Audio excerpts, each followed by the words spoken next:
Okay, it's a really great pleasure this morning, or I guess this afternoon, to welcome Tom Pearson.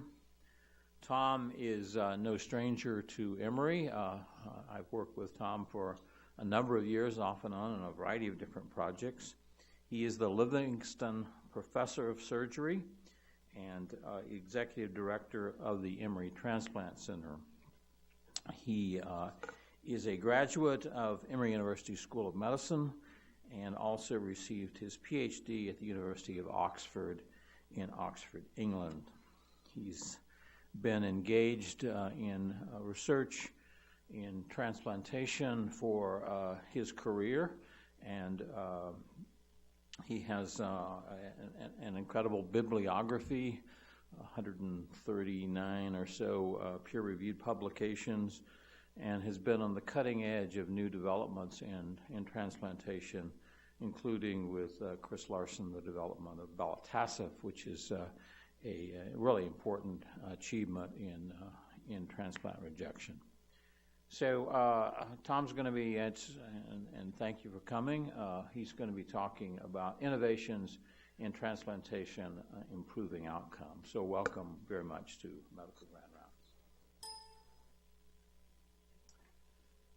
Thank you very much, Dr. Stevens, and thank you to Dr. Gorbatkin for the invitation to present today. At the outset, I need to disclose that some of the work I'm going to speak about today was supported by pharmaceutical company Bristol-Myers Squibb. I've served on an advisory board for Bristol-Myers Squibb, and I'm going to talk at length about the off-label use of Belatacept and actually a number of other transplant immunosuppressive agents. So what I'd like to do over the next 45 minutes or so is talk about basically a 25-year experience in our laboratory and clinical environment. It represents the work of many, many people over that period of time. But I hope, and I realize most of you are not transplanters, but I hope maybe the take-home message from this is how one can be excited about basic science, translational science, clinical research, and hopefully in the end do what we all really want to do, which is improve the outcomes and care of our patients. So I'm going to begin, again, realizing most of you are not transplanters, with a kind of brief overview of where we stand in clinical transplantation, and then take you through the last 25 years or so of our efforts to improve the outcome of transplant patients. So many transplants are done in the United States. One of the fortunate things we have in transplant is we have excellent registry data. So all of us, as a member of participation in UNOS, the United Network of Organ Sharing, which manages transplant in this country, are required to register data about our transplant patients, post transplant patients, in the National Registry. And then those data are available as public information, and are available to mine if people have specific questions. So almost 700,000 transplants have been done over the last 3 decades or so. And of course, many of these people are alive, live a better life, and in many cases are alive because of receiving transplant treatment for their end organ disease. The outcomes, at least in the short and medium term in transplant in the current era, are really excellent. And I've just taken these data again from our national registry to illustrate this point. These are kidney graft survival rates based on different etiologies for the end-stage renal disease, so polycystic disease, glomerular disease, diabetes, hypertension. With the take-home point here, just that 1 year through 5-year graft survival rates in many cases are 80% or better. Patient survival is even higher than that. So we as the transplant community really do pretty well in the short and medium terms in terms of patient and graft survival. Unfortunately, the number of transplants that we've been able to do in this country over the last decade or so has not dramatically increase. So we the good short, medium-term outcomes drive us to want to provide this therapy to more individuals. But, of course, this is limited by organs available for transplant. And that limitation on the organs available for transplant leads to an ever-increasing size of our waiting list. And so, again, these are national data about the size of the waiting list. Several months ago, over 120,000 people currently on the waiting list. I think the number on the kidney transplant waiting list now is about 105,000. So many, many people waiting for this therapy. And the number is ever increasing. So this is just the number of people on the kidney transplant waiting list nationally over the last decade. And of course, this continues to go up and up and up. And what that does to our patients is make them wait longer and longer for this therapy, which for many patients is a much preferable therapy in the long term compared to dialysis. So good short, medium-term outcomes, the ability to apply the therapy limited by the supply of organs, and an ever-increasing size of our waiting list and median time to transplant. So these good short and medium-term results that we've enjoyed in transplant are largely as a result of the immunosuppressive therapies that we now have to bear. As much as a surgeon as I would like to say, well, we sew the proline much better now than we did, 10 years ago or 30 years ago, and that's why transplant's better now. The reality is we are better at transplant now because we have better immunotherapy. So there are variations in immunotherapy at various programs around the country, various organ types, but this depicts what is a common immunosuppressive strategy in kidney transplantation circa 2016. So some sort of induction agent to blunt the immune response at the time of transplant, and then maintenance immunosuppression with a combination of agents, a calcineurin inhibitor, a anti-proliferative agent, and in many cases, steroids. And the goal in the immunosuppressive strategy is to try and minimize each one of these agents, to minimize the side effects particularly associated with each one of those agents. But when you add the agents up in combination, you get sufficient immunosuppression to prevent allograft rejection. So while we've enjoyed these, excellent short and medium-term results, we continue to struggle in the long term. So these were data that were put together by Ulfmeier Kresch, who at the time was a transplant nephrologist in Gainesville, Florida, basically, again, mining this UNOS data, and each one of these lines on this graph represents a different time period. And as you can see, over these successive time periods, our long-term survival of kidney transplant did not really improve. So we have roughly 8-year graft half-life for our kidney transplants that we're not making very much progress with. These are highly complex regimes that demand follow-up. There's mechanism-based toxicity with these regimes. There's certainly side effects that many of you all are used to taking care of associated with these immunosuppressive strategies. And of course, these strategies demand adherence in the long term to medications, which for many can be a challenging situation. So if we look at why we lose kidney transplants in the long term, these again are data from national registry data. About half the grafts we lose because we lose the patient with a functioning kidney transplant. And the other major reason we lose grafts is this problem termed chronic rejection, which is probably a multifactorial situation that results in gradual scarring and loss of function of the transplant, and eventually return of the patient to dialysis or retransplant. If we look at why patients die post-kidney transplant, again, the most common reason to die post-kidney transplant is cardiovascular disease. So The very medicines that we use to prevent rejection are oftentimes associated with risk factors for cardiovascular disease, diabetes, hypertension, nephrotoxicity. So if we're going to improve outcomes in transplant, it became logical to try and address making this situation better in terms of chronic disease and addressing the problem of chronic allograft nephropathy, which is also potentially contributed to by our immunosuppressive agents, as reasonable targets to try and improve outcome of our patients in the long term. Well, this is a rather daunting undertaking, and it's not that people haven't tried over the years. To show improved outcomes in the long term demand long-term trials, which are expensive and therefore not very attractive to pharmaceutical companies.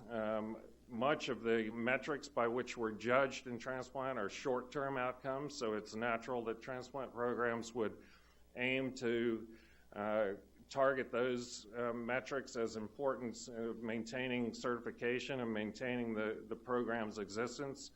And as our patients do better and go back to the community, it becomes challenging for transplant centers to continue to follow these patients in the long term as they become geographically separate from the transplant center.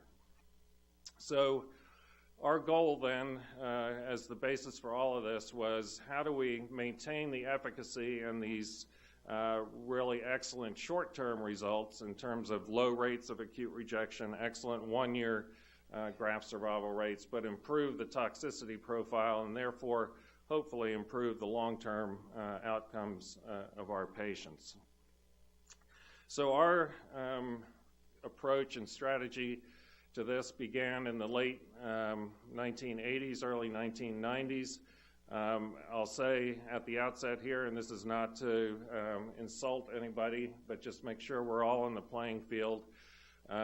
T lymphocytes or T cells play a central role in graft rejection. And what became known in this time period, the late 80s, early 90s, is that there exists critical signaling pathways between antigen-presenting cells and T cells that are vitally important for T cell function. And in our case, the T cell function that mediates allograft rejection. So this is a very simplified schematic of that antigen-presenting cell T cell interaction. So you have the MHC molecule on the antigen-presenting cell, which presents peptide. The specificity is recognized by the T cell receptor. This is referred to as signal 1. Signal 1 alone is not sufficient for effective activation of the T cell, but these co-stimulation pathways play that vital role.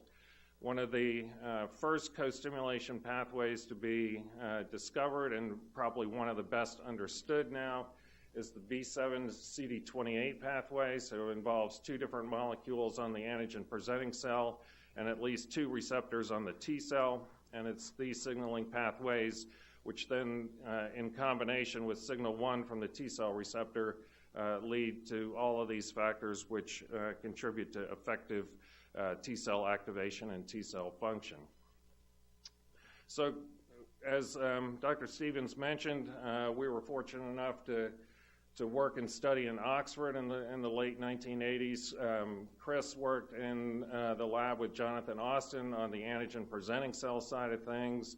I worked with Catherine Wood on the T cell side of things. And when we came back to Emory in 1991, decided that to be efficient in a clinical practice and have a chance of our laboratory effort succeeding, we would collaborate and basically work at this interface here between the antigen-presenting cell and the T cell. About that time in the late 1980s, the importance of these antigen-presenting cells in terms of immune responses was becoming much better understood.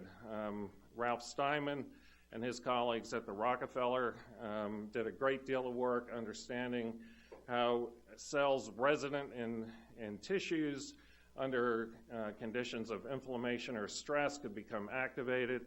In this case, a Langerhans cell of the skin becoming activated into a dendritic cell. and this cell becoming a much, much more potent antigen-presenting cell element. Dr. Steinman went on to win the Nobel Prize for this work, and Chris was actually fortunate enough to work in his lab during the time we were in Oxford. So with the recognition of these potent antigen-presenting cells, many investigators went on to better define the structure and function of some of these co-stimulation molecules and the signaling pathways between antigen-presenting cells and T cells. And one molecule, again, probably one of the best studied and best understood pathways, is the B7 molecule on antigen-presenting cells and the two ligands on T cells, CD28 and CTLA4. And Peter Lindsley at the time was working in a lab in Seattle and took the observations of this CTLA4 molecule on T cells and basically developed a reagent, which at the time was called CTLA4 And what Peter did was take the extracellular portion of the CTLA4 molecule from the surface of T cells and fuse it to the human IgG1 molecule. He selected CTLA4 because it had high avidity for the B7 molecules on T cells, and this large immunoglobulin chain allowed for a reasonable in vivo half-life to potentially create a therapeutic reagent.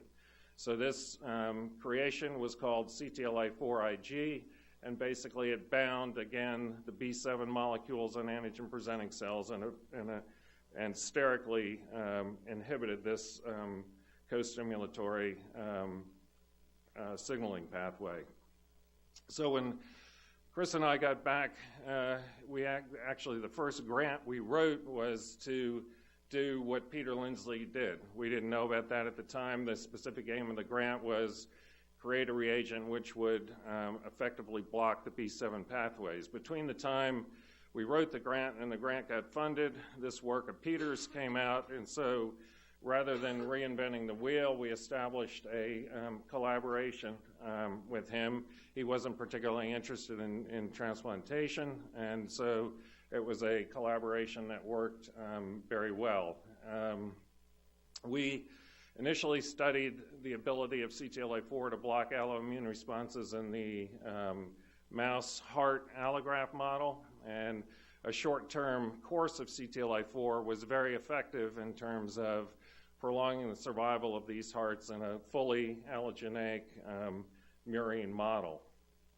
Those encouraging results encouraged us in Bristol-Myers Squibb to further develop CTLA4 We're, of course, fortunate to have the Yerkes Center here, which is a huge asset in terms of preclinical trials. So we took CTLA4 then to the rhesus macaque renal allograft model. And much to our disappointment and dismay, CTLA4 at least the way we used it in this particular model, had very limited ability to prolong kidney allograft survival in the rhesus macaque. So those rather discouraging results discouraged Bristol-Myers from further development of CTLA4 with the transplant indication, but they did go on to develop it in a rheumatoid arthritis indication, and it ended up being FDA approved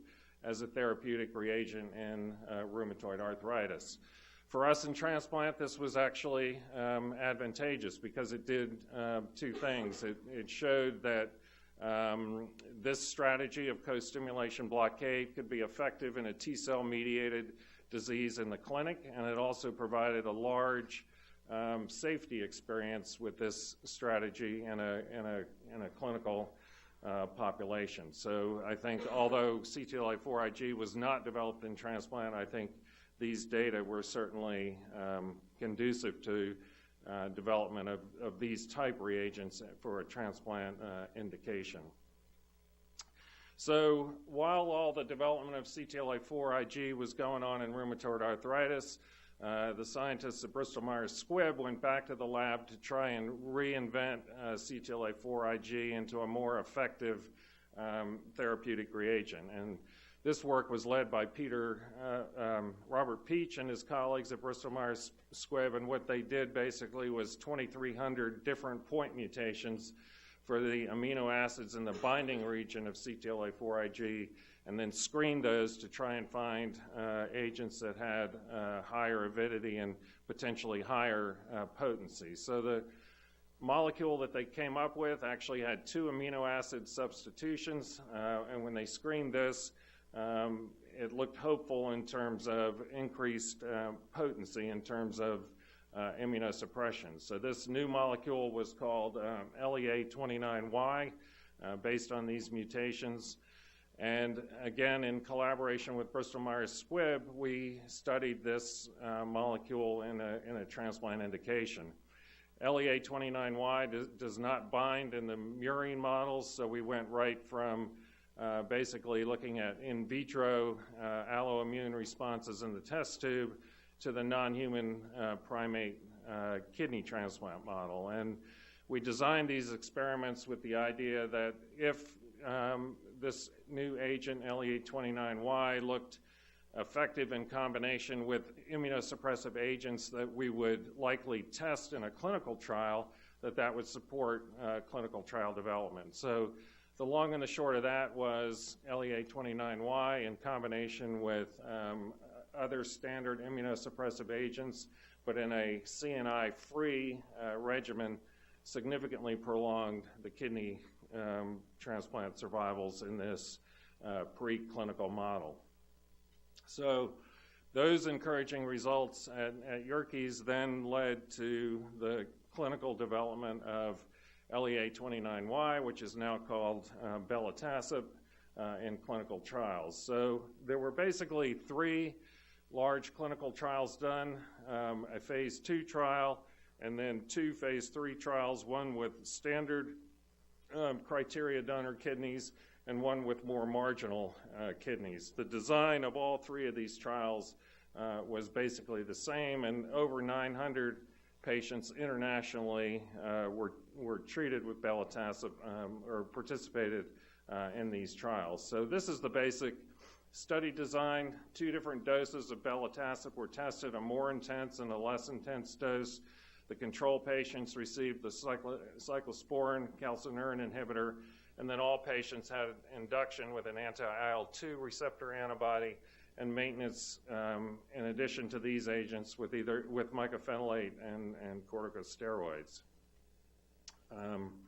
So these are the results in terms of kidney function in the patient in the phase 3 trial, and so GFRs on the y-axis here, time after transplant on the x-axis, and you can see that either dose of the Belatacept resulted in better function of the transplanted kidney compared to the control patients on cyclosporine, and that continued out for over the 3-year period of observation in this trial.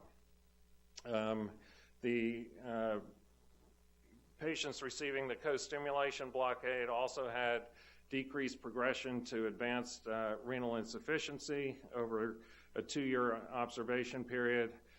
And probably also importantly, the patients that received the co-stimulation blockade had much less development of donor-specific antibody, and that may be important for several reasons. One is the potential contribution of the development of donor-specific antibody to the problem of chronic rejection and gradual loss of the transplant kidney, but also has implications for potentially retransplanting patients that become difficult if patients have high levels of donor-specific antibodies. In terms of other cardiovascular and metabolic outcomes, again, I said at the outset that one of the rationales and strategies for this is to try and develop an immunosuppressive strategy which would have less of these side effects. So the patients in the co-stimulation treated arms had lower blood pressures, better lipid profiles, and less new onset diabetes, although none of these reached statistical significance compared to the patients on the calcineurin inhibitor. So how about rejection? This, of course, is a picture, a histology of what we're all trying to prevent with our immunosuppressive agents, and that is the T-cell mediated destruction of the transplanted kidney. So these are the outcomes in terms of incidence of acute rejection, again in the co-stimulation treated arms here and the cyclosporine treated arms here. While these were not statistically different, there certainly is noticeable numeric difference between the control arm, which appears better compared to the patients receiving the co-stimulation blockade. Put this in here for Dr. Stevens. I got to have a little bit of ID in here. So this is the overall incidence of infectious disease was no different in the co-stimulation treated group compared to the cyclosporine treated group. But the incidence of post-transplant lymphoproliferative disease, particularly in patients that had not been previously exposed to the Epstein-Barr virus, was numerically significantly higher in the Belatacept-treated patients compared to the cyclosporine-treated patients. And again, the numbers were small here, so it did not actually reach statistical significance, but the numerical difference was striking and actually impacted on the FDA's label of Belatacept when it was ultimately approved for use. So this is a summation of these clinical trials overall, with factors in which Belatacept is better to the left here, factors which cyclosporine appear to be better to the right, and you can see, with the exception of rejection and perhaps with EBV particularly, or PTLD, everything was favored the Belatacept treated groups. So the conclusion of these phase 3 trials then was that Belatacept was safe and efficacious in patients that were EBV positive. It resulted in excellent, at least non-inferior short-term patient survival and graft survival. It had favorable metabolic profile, as I've already mentioned, and there appeared to be a benefit again in terms of the donor-specific antibodies. All of this suggesting the potential but not the proof of long-term benefit of this strategy in kidney transplantation. So this is where we were at that point. So we're now about 20 years in. We started in 1991. Belatacept was FDA approved as a primary immunosuppressive agent in kidney transplantation in 2011. We had a lot of, obviously, enthusiasm in our program for this strategy, and so with the FDA approval of Belatacept in 2011, we as a group decided to implement this as our standard immunosuppression in our kidney transplant population. Our initial strategy to do this was essentially the way the clinical trial had been developed. So we used Belatacept in place of a calcineurin inhibitor and then maintained the patients on a combination of that Belatacept, mycophenolate mofetil, and prednisone, and used basiliximab, the anti-IL-2 receptor, as an induction agent. And we're quite frankly shocked at our initial results. So these graphs that I'm going to show you over the next several slides are all set up the same way. This is percent of patients free from rejection on the y-axis, time after transplant on the x-axis. And in all of these situations, we're comparing our Belatacept-treated patients to an historical group transplanted here at Emory with the standard tacrolimus calcineurin inhibitor as a component of their maintenance immunosuppressive strategy. So really, much to our surprise, our patients on Belatacept had a very high and unacceptable rate of acute rejection early post-transplant, with almost 50% of the patients by 6 months experiencing acute rejection. The vast majority of these acute rejections were effectively treated. You can see that graft survival rate was no different in these initial Bela-treated patients compared to our tacrolimus patients. and actually function of the patients on Belatacept, despite these rejection episodes, appeared to be superior to the patients, the historical control group, treated with the calcineurin inhibitor. But obviously, the psyche of our team and our patients, we couldn't continue with a strategy that had 50% incidence of acute rejection. And I think this really speaks to the strength of our team. We had a very multidisciplinary team with our nephrologists, our pharmacologists, our surgeons, and coordinators, and all trying to work together to rationally adjust our protocols, test our protocols over a reasonable cohort of patients, implement changes, monitor those changes and how they did, and then continue this circle around. And I think, as a multidisciplinary team, it's always challenging not to have a knee-jerk reaction and have a bad outcome and make a drastic change. On the other hand, you just don't want to continue on treating patients with suboptimal outcomes without looking at the data and being able to adjust. And actually, one of the key things that led to this process working in our system was the implementation of IT tools to allow us to better follow our patients in a real-time sense. So after much discussion, what we decided as a group was to go to basically a calcineurin inhibitor induction. So these acute rejection episodes, which were unacceptable and we were seeing in a high rate, occurred in the first 3 months post-transplant. And so the rationale was, we'll cover this high-risk period with tacrolimus, then wean the tacrolimus off, and then in the long term maintain the patients on what had been the package insert Belatacept, and that is Belatacept, mycophenolate, and steroids.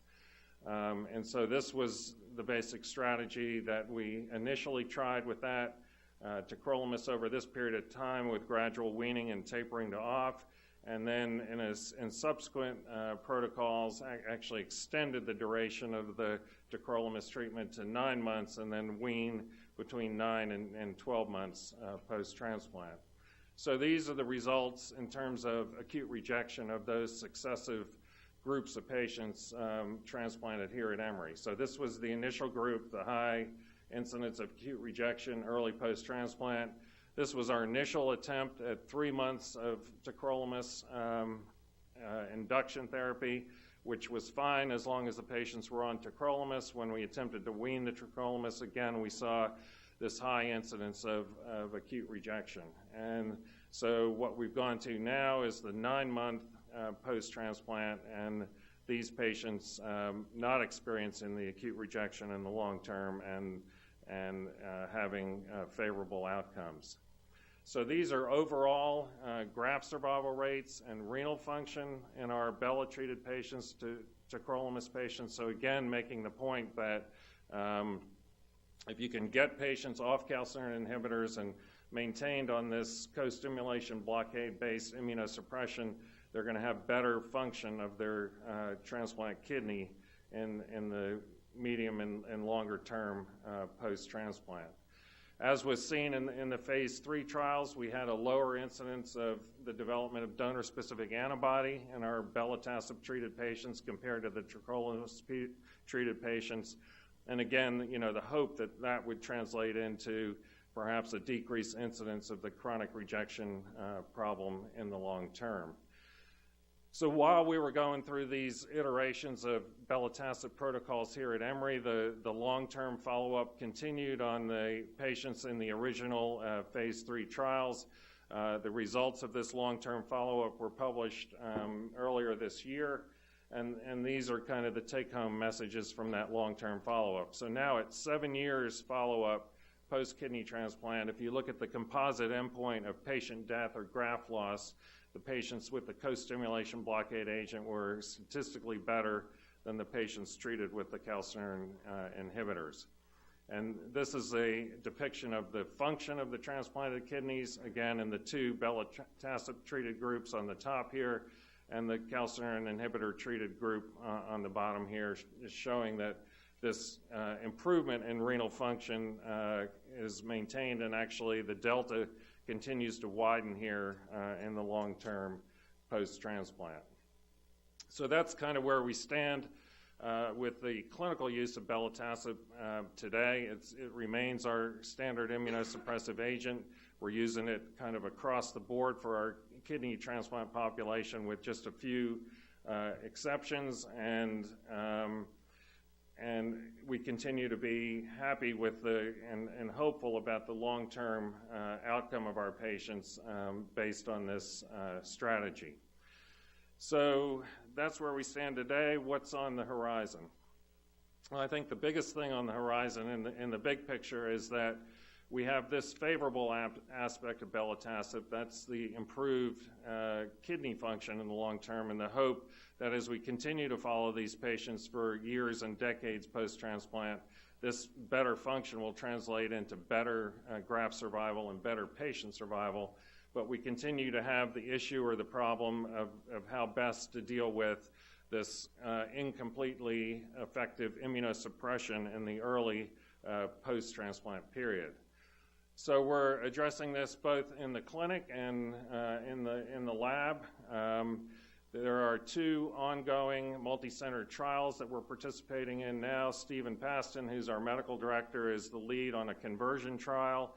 I think this is a very logical strategy. This is basically start the patient on the calcineurin inhibitor while they're at high risk of rejection, and then at some point, months post-transplant, convert off the calcineurin inhibitor onto the belatacept.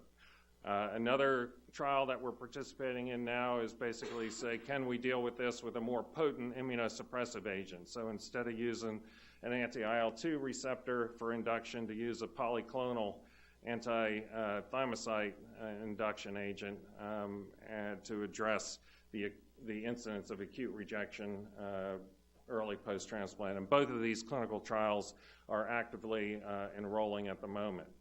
In terms of the laboratory, there's not time to go into all of the details at this time. Mandy Ford is the current scientific director of our transplant laboratory. She and her colleagues are looking both at strategies to try and improve specific agents to block some of these pathways which we've already targeted, the CD28 pathway, as well as strategies that might combine blockade of other co-stimulatory pathways with blockade of the CD28 pathway to improve efficacy in terms of alloimmune response in the early post-transplant period.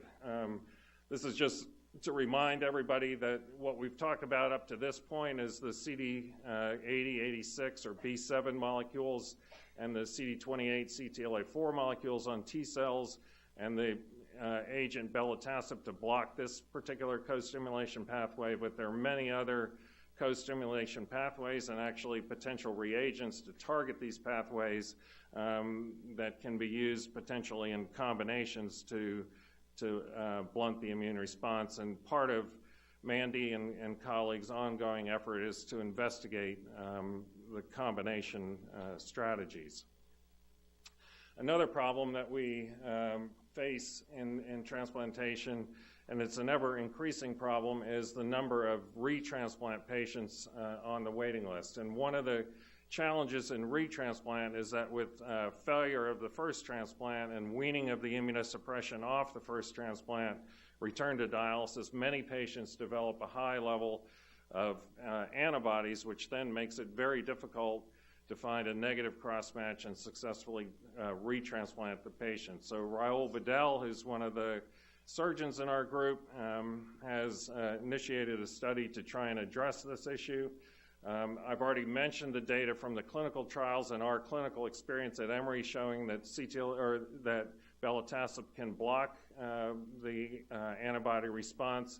There's also good evidence from back in the early days with CTLA4 in the mouse model to show that this is an effective agent to block antibody response. And then we also in our non-human primate model found the same thing, in that the patients treated with co-stimulation blockade largely had the absence of the development of alloantibodies. So the rationale for his study then is that many patients become sensitized after graft loss. Belatacept may provide suppression of this antibody response, as well as potentially prolong survival of the first failing transplant because of the lack of nephrotoxicity.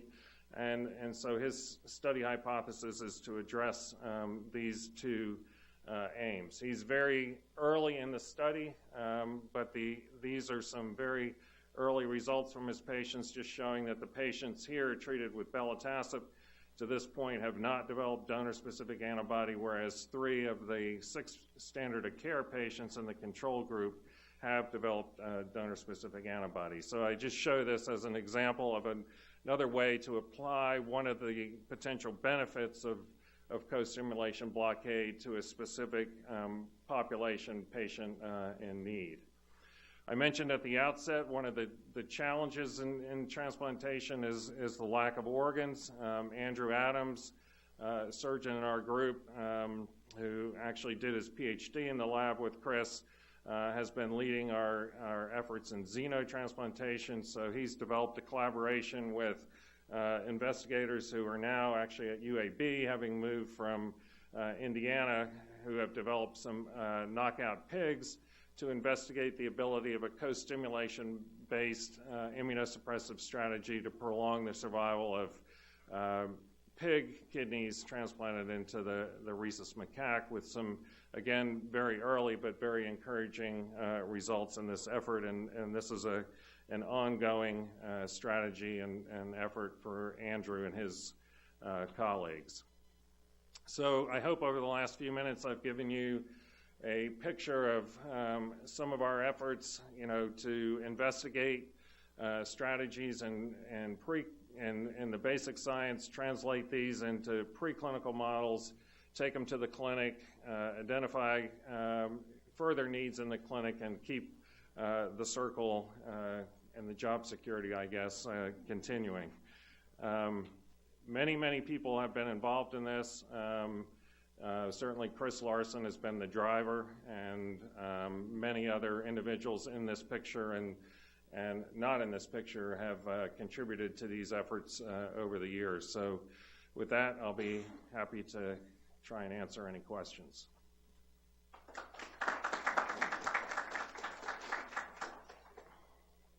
Yes, sir.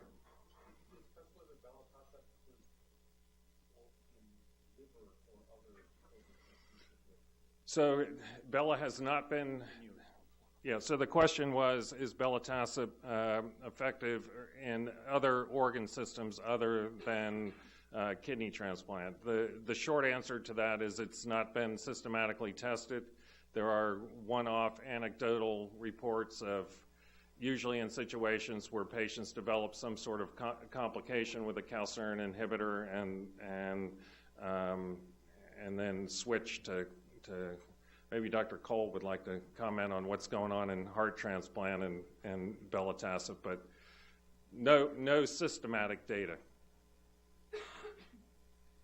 You mentioned that compliance was a big issue for these patients, and one big difference between Belatacept and the calcineurin inhibitors is that you get a periodic infusion for the Belatacept, whereas the calcineurin inhibitors, you need a daily dose. Right. So, but they still need to get mycophenolate daily and in some the prednisone daily. So I'm wondering, is it on the horizon that we may see immunosuppressive regimens where the patients will not need a daily dose in order to keep So an immunosuppressive regime where it's given as a once a month or once every 2 months. I think that's a potential. I think especially what I talked about there is some of the combination co-stimulation blockade agents would be one possibility. There are, again, basically very small and not anecdotal, but almost anecdotal experience with patients started on immunosuppression and then weaned off to Bela monotherapy. So those patients are on non-PO med regimens in the long term, but that again is not backed up by large prospective randomized trial data. And I'm curious, for this particular medication, is it that the receptors just block for that long? Some of them end up with every 4-week infusions, or is it the medicine itself which somehow releases it in a slow manner?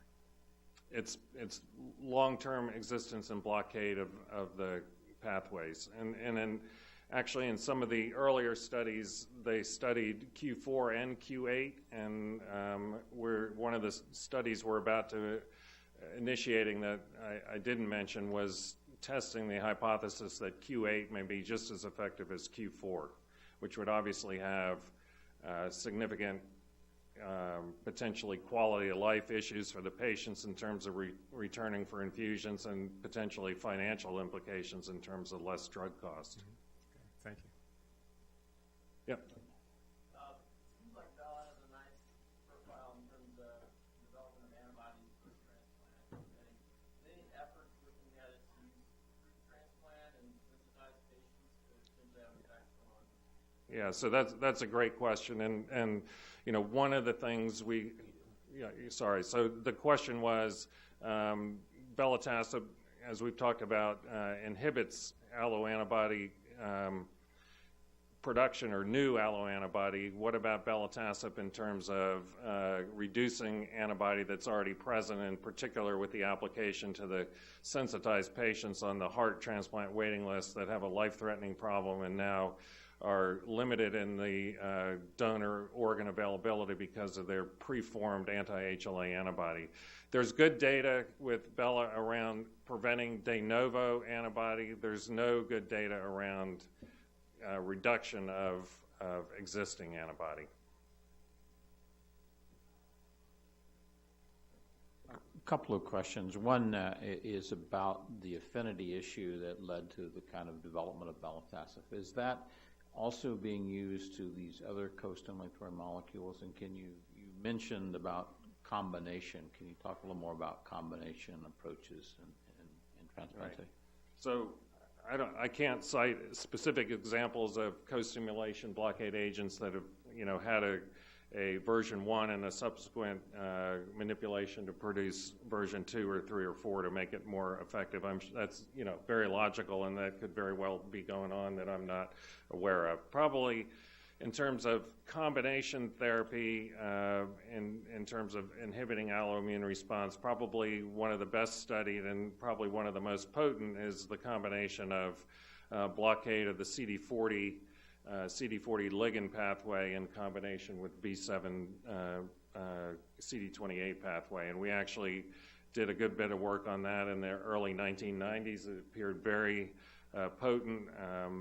The agent to target the CD40 ligand went into clinical trial. There was unexpected thromboembolic events with that particular anti-CD40 ligand agent in clinical trials, which led to the aborting that clinical trial. There are now a number of other agents that are in various stages of clinical development in terms of targeting the CD40 ligand pathway. You know, once that, if and when that got approved, the combination of that with B7 blockade, the pre-clinical data would indicate that's a potent combination. Where are we with xenotransplantation?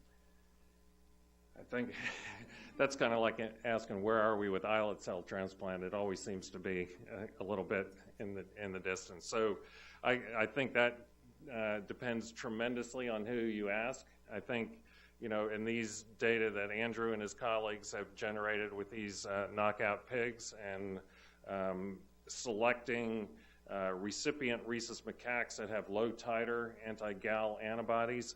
I mean, 400-day plus survival with those kidneys now is very, very impressive results compared to what we have had over the years, which is measuring xeno survival in terms of minutes, hours, or days. There are certainly Dr. Tector and his colleagues, who I mentioned have recently moved from Indiana to UAB, are ramping up towards a clinical application of their knockout pigs. They have attracted investors. You know, whether that will come, if you ask them, they'll be in the clinic in 5 years. Whether that happens or not, I guess we'll see. Great story, and thank you very much. All right, thank you.